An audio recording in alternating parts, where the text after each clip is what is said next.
Heads of state and government, ministers, excellencies, distinguished delegates, I call to order Leaders' Dialogue 2 of the High-Level Political Forum on Sustainable Development, convened under the auspices of the General Assembly, the SDG Summit on Building Resilience and Leaving No One Behind.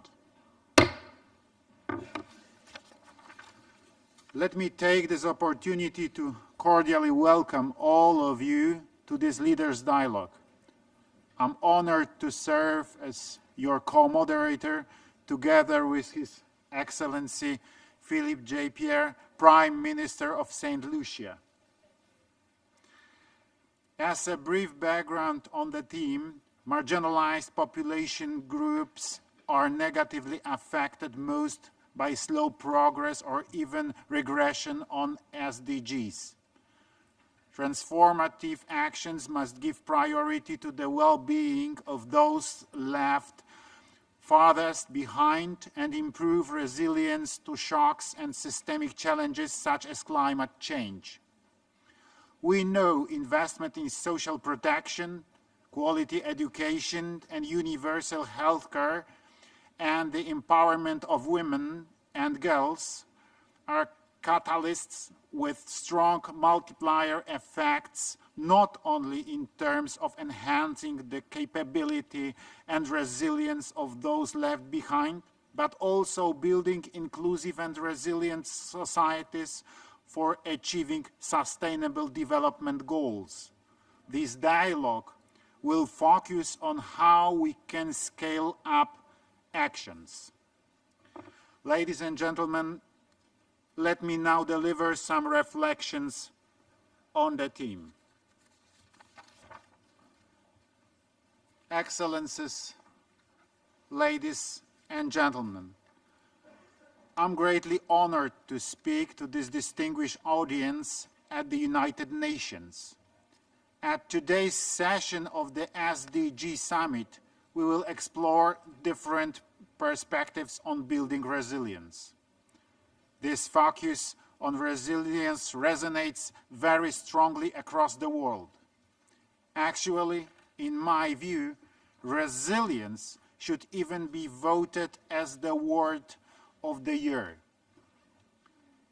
In the 8 years since the adoption of the 2030 Agenda, we have all witnessed many barriers to global progress due to conflicts, natural disasters, climate change, and the global pandemic.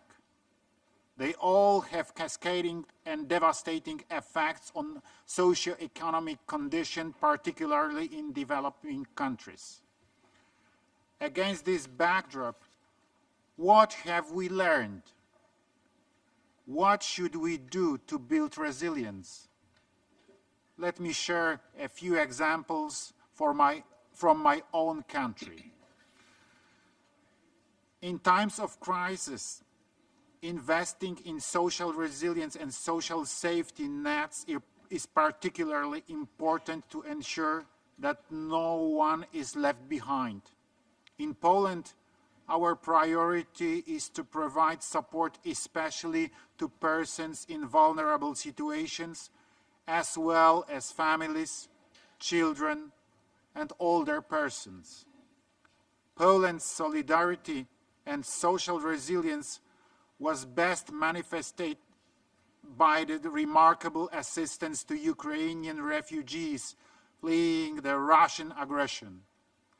We have made every effort to integrate refugees into our national systems of healthcare, education, and employment. Secondly, resilience of Poland is also embodied by transitions and adaptation. The war in Europe exposed, among many other challenges, the necessity for enhanced and trust-based collaboration in energy sector. Our answer to this has been investing in diversification of energy supplies and promoting just transition. On top of solidarity and the adaptive capacity, resilience also manifests itself by connectivity. I want to underline that infrastructure connections remain the backbone of socio-economic progress everywhere. Earlier this year, Poland tabled the UN General Assembly resolution on the topic of building global resilience and promoting sustainable development through regional and interregional infrastructure connectivity. Finally, in modern times, resilience is not possible without technological progress.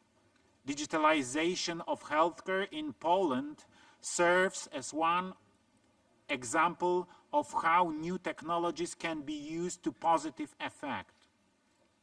I'm convinced that digital government initiatives such as e-health, e-administration, and e-taxes will be further developed as they help our people in everyday life.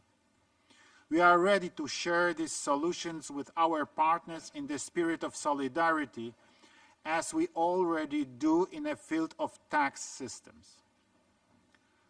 We are here at the SDG Summit to provide our political guidance on how to accelerate socio-economic progress. Poland's strategic vision of the implementation of the 2030 Agenda was presented on the occasion of voluntary international review in July this year. Let me underline some of our commitments. My country will spare no efforts to reduce the rates of poverty nationwide, including poverty in families, especially those with many children. Poland will also continue to strengthen policy coherence, governance, and institutional capacity for sustainable development. Furthermore, we will continue to advance a fair and just energy transition, including by the development of renewable energy sources and nuclear energy. It is my belief that our discussions today will revive our collective determination to preserve development gains and the prospects for global progress. Thank you. I now invite my co-moderator, His Excellency Philippe J. Pierre, Prime Minister of St. Lucia, to make his opening remarks.